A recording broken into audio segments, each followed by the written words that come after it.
I had this whole bit planned out about wearing the Men in Black suit until I realized that I have no money and I don't have anything that remotely looks like it. At least I got these cool glasses.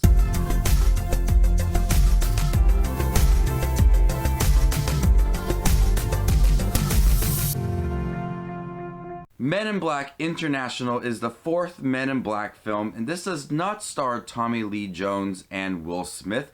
Instead, this stars Chris Hemsworth and Tessa Thompson as Agent H and Agent M. It only seems fair that they would do another Men in Black film that didn't star Tommy Lee Jones and Will Smith. Just like the Harry Potter movies, there's a whole other world out there. We got the Fantastic Beasts movie in New York City. It only seems fair that there's another world out there, other Men in Black agents, and it brings them to London. Tessa Thompson teams up with Chris Hemsworth as they try to stop the Hive from taking over the world. Tessa Thompson saw her family have their minds wiped, but her mind was not wiped, so she spent most of her life trying to track down the Men in Black. Once she found them, she was immediately recruited to join the Men in Black. She's very smart, she's determined, she's savvy, and so she views herself as the perfect candidate to be a Men in Black. Now, I heard some pretty bad reviews for this film, a low score on Rotten Tomatoes, like, let's just see it anyways. The Men in Black movies are fun. If I could sum this movie up in one word, it would be empty.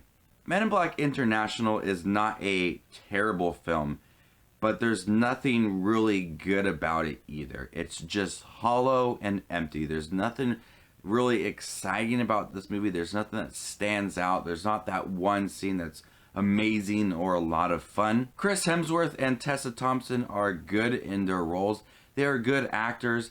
They have good chemistry. That's helped because they were in Thor Ragnarok together. They were briefly together in Endgame, so they had that experience of working with each other. Their roles, though, just are lackluster. We spent a few moments in the beginning with Tessa Thompson as a kid.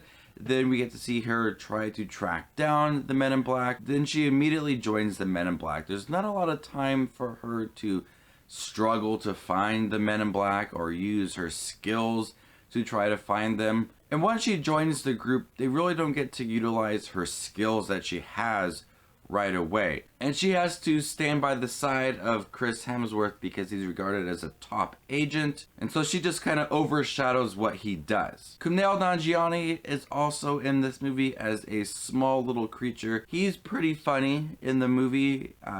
Little small creature is cute, it's adorable. He provides probably the best moments in the movie with his jokes. Kumail Nanjiani is just funny in general, so it's funny to see him as this little creature. This movie is a little bit sloppy with its writing. They tried to introduce some different creatures here and there that really never seem to play out well in the movie. Their storyline never really is explained in the movie. So many times I'm seeing these really cool characters, really cool designs, and I'm hoping that they play an integral part to the movie, but they really don't. And so that's where the film gets sloppy because it spends a little too much time on some characters that have nothing to the plot, and then they don't develop characters that do have a lot going for the plot. They just feel underdeveloped. So the storyline is a little bit of a mess. It tries to jumble these cool characters that really have nothing to do with the story, and then they have these characters who are still cool looking,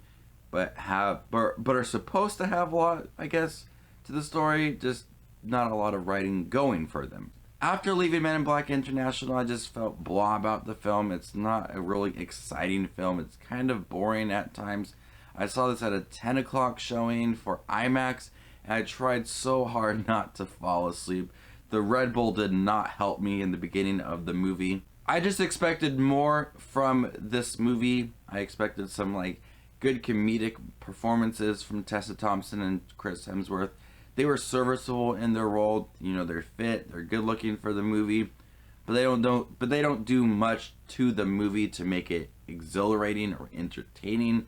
Few jokes here and there, they play off of each other, but that's about it. Nothing compared to Will Smith and Tommy Lee Jones' performances from the first three Men in Black films. But it does open for some other Men in Black films. You can have some more international ones along the way if they ever wanted to continue doing this, if this movie doesn't bomb. I'm gonna go ahead and give Men in Black International a C. Thank you guys for checking my review for Men in Black International. Stay tuned this weekend. I'll be ranking all 4 of the Men in Black films. And stay tuned for more reviews as well. My name is JustinWatchesMovies. Make sure to subscribe down below. And you guys stay classy, YouTube.